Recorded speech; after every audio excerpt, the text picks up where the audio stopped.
La mine Lapa a peut-être officiellement cessé sa production en 2018, mais son legs demeure présent chez Agnico Eagle. La mine a été conçue et exploitée en tenant compte de l'environnement et de l'utilisation future du territoire, donnant vie à l'expression « développement durable ». Dans la présente série de blogs, nous nous intéressons à la façon dont l'équipe de Lapa a réussi à mettre au point et en œuvre des pratiques exemplaires au cours de son exploitation qui ont permis de faciliter la fermeture et la réhabilitation de la mine. Ces meilleures pratiques sont maintenant considérées comme des exemples à suivre dans l'ensemble de l'industrie minière.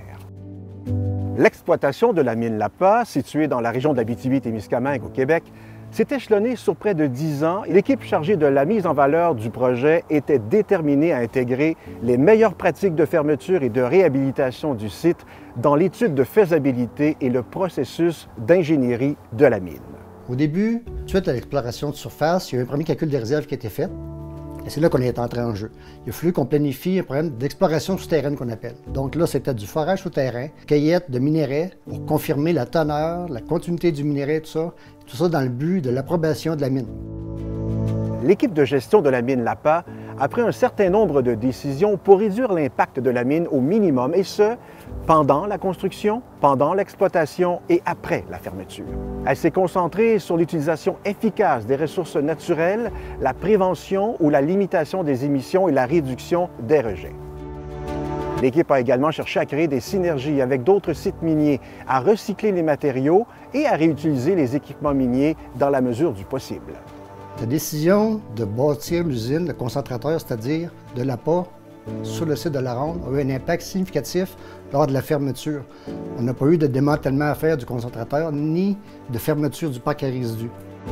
Un autre avantage d'avoir eu le concentrateur déjà sur le site La Ronde a permis de rentabiliser la zone 5, le Z5, qui n'aurait peut-être pas été rentable sans ça.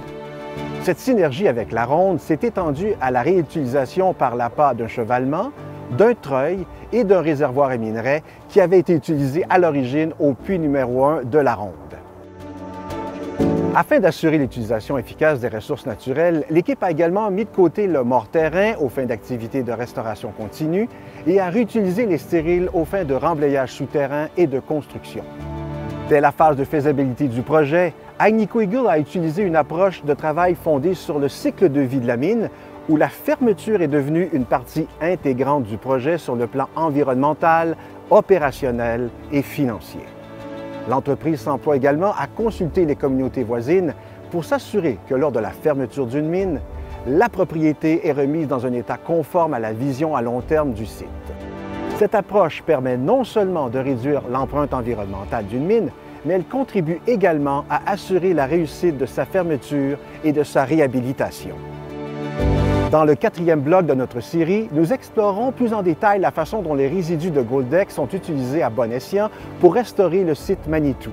Mais d'abord, dans le prochain blog, nous verrons comment notre équipe de ressources humaines a préparé les employés à la fermeture inévitable de la mine Lapa.